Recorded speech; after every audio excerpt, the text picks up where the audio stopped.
Hello everybody, my name is Emma Kenning, and today I want to talk about a realization I had a couple days ago, specifically regarding Wilhelm Tell and King Arthur. I know it's a weird duo, but it'll make sense. I promise. So hair. Okay. So I'm pretty sure you guys all know the story of Wilhelm Tell, with the apple and stuff, but what you might not know, if you know, sorry to just, tell the whole story, but some people don't. Wilhelm Tell was a Swiss dude in what would later become Switzerland. At this point, it's part of the Holy Roman Empire. And his particular area, which is around Lake Lucerne, is being governed by a guy named Gessler in the name of the Holy Roman Emperor, who is Emperor Rudolph at this point, I think. Whatever. Emperor is not important. The real thing is just Wilhelm Tell, Gessler, Switzerland, Austria. Good. But Gessler puts his hat on on like a post in the marketplace and says that everyone has to bow to it when they pass, but Wilhelm Tell doesn't. So Gessler gets pissed off and says, "Well, Wilhelm Tell, you're a great archer. Here, shoot this apple off your son's head." That's the part we all know. So he manages the feat, but when he was getting ready to, he pulled out 2 arrows from his quiver, and then when they asked him, he said that the second arrow was for Gessler if any harm was to come to his son. So that's a story we all know, but the Wilhelm Tell story is part of like one of the foundational myths of Switzerland. It was like through that, and then he was later at the Rütlischwur, which was like this oath that was made to like build their own country in face of Austrian oppression, and that's kind of what he's known for. He's known for those 2 events, and I was thinking about that, and then I realized that he is incredibly similar to King Arthur in that regard. Because we all know the story of King Arthur and his round table and his knights and the Holy Grail, blah, blah, blah. But King Arthur was originally created by the Welsh. He's a Welsh king. He's technically Brittonic because these were just the Breton people in like the 5th, 6th century. And at that point, England was being invaded by all these different, tribes and peoples coming from the continent. You have the Saxons, the Picts, the Jutes. The Scots were coming down, and the Britons kept getting pressed westward and westward and westward until they got pushed into Wales. And King Arthur came out of that. He was this, he was made up. He may have been based off of some warrior king. It's unclear because of the nature of how histories were written at the time. But King Arthur was created to be a hero that would drive out all the Saxons, give the Britons their land back, and create a kingdom of the Britons instead of the Anglo-Saxons, because, the Angles were there too, and that was his original purpose. As time went on, his role evolved and changed until we got to the Round Table that we all know now, and the Holy Grail came even later, when the French start writing stuff and like that. We're not going to get into that. That's an entirely different subject. But in relation to Wilhelm Tell, I was realizing that they served incredibly, just basically the exact same function. And their stories went about sort of the same path, because King Arthur was created really early on to drive out all the Saxons. And then as the Saxons, integrated into England, as things settled down, the stories of him started to sort of go down a bit. They were still present, people still told them, but it was, the popularity kind of decreased.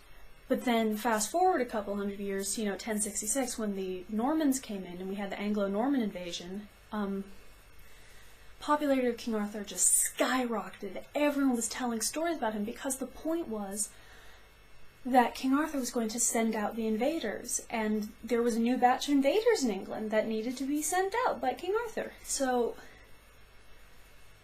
that's King Arthur's story. And then you know, the Normans got more interested in his stories, and then that got down to France, and the French started telling stories, and then you get all these, that's where Lancelot came out of. He came out of Marie de Champagne's court and stuff like that. But, I mean, he was probably already invented, but the first thing that he really appears in is in Crétin de Toise, Le Chevalier de la Charrette, which was written for Marie de France. Not Marie de France, she is an entirely different person who wrote Ferneze Glaze. For Marie de Champagne, that's the one. A lot of Maries. But that was King Arthur's story, and that was his purpose and his fluctuation.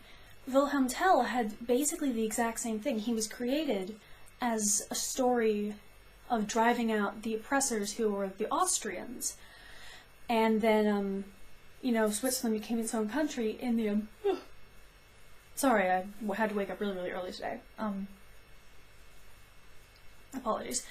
But Wilhelm Tell was created as, like, we're going to drive out the Austrians, and we're going to make Switzerland our own country. And then Switzerland became its own country in the late 15th century. And then they started, you know, really solidifying themselves with the Swiss Guard that was engaged by the Holy See. Papal states, the Pope was like, I need mercenaries. And the Swiss were like, here, have some mercenaries. And that kind of really solidified them in the European stage? No? I don't know. In Europe. That's the phrasing. But that was what happened with Wilhelm Tell back then. And then Switzerland was its own country, and it had its identity, and it was going along fine.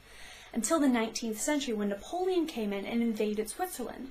And when Napoleon owned Switzerland, Wilhelm Tell's stories just became so popular again, because there was a whole new oppressor. Before it was the Austrians, now it's the now it's not the Italians. The Italians wrote an opera about him because the French controlled them, and they needed their own identity back. So they revived this folk hero to come back and give them legitimacy. And it's the exact same thing that happened with King Arthur, which is fascinating because you don't equate the two. No one goes, hey, Wilhelm Tell and King Arthur have the exact same purpose. Simply because Wilhelm Tell is so it's just Switzerland, whereas King Arthur is just, he's all of England, he's France, stories have been told of him in, like, Italy. It's just, King Arthur was everywhere. But Wilhelm Tell is really only Switzerland, and then has one opera written by Rossini. Thanks, Rossini. And I had that realization because I am a huge fan of Arthurian literature and mythology. I'm kind of a nerd about it.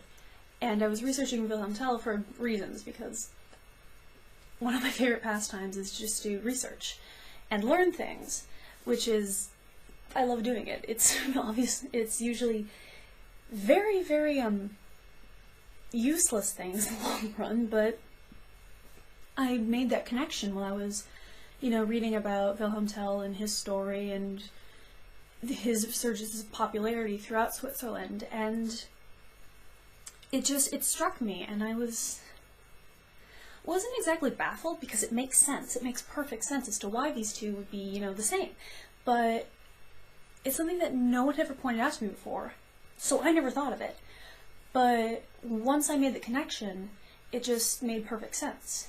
And I thought it was really, really cool. I mean, that's my own thing, but just those sort of matchings up of stories that originated separately. I don't think Germany has, like, any King Arthur stories, and doesn't really have that sort of history of, you know, ancient oppression, because, you know, they managed to keep the Romans out, so they didn't have, like, a Roman presence before or anything.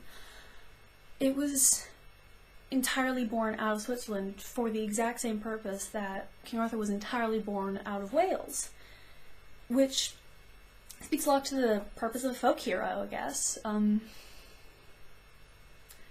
And I just find that fascinating, to sort of make those grand connections and kind of realize what's going on. And yeah, I just think it's really cool. And that's all, and I wanted to share it with you guys, so you can make that connection, and you can sort of go through your life and see what other things match that sort of story, and be able to, you know, look at the world in a different way, because that's kind of the purpose of learning things and hearing stories and stuff is to just see the world differently, and hopefully in a better way. You know, that's kind of what I want to do. I want to change how you see the world for the better. Yeah. So that's all I have for you today. I hope you enjoyed hearing my thoughts on the purposes of folk heroes in Switzerland and in England. And, you know, hit the subscribe button and we'll hang out together and we'll tell stories, and I've got cool videos coming. I've got some series on the way that I'm developing, and they're going to be really, really cool when they start coming out, once I get them all in place. And I think you'll really enjoy it. So, you know, come hang out. Bye!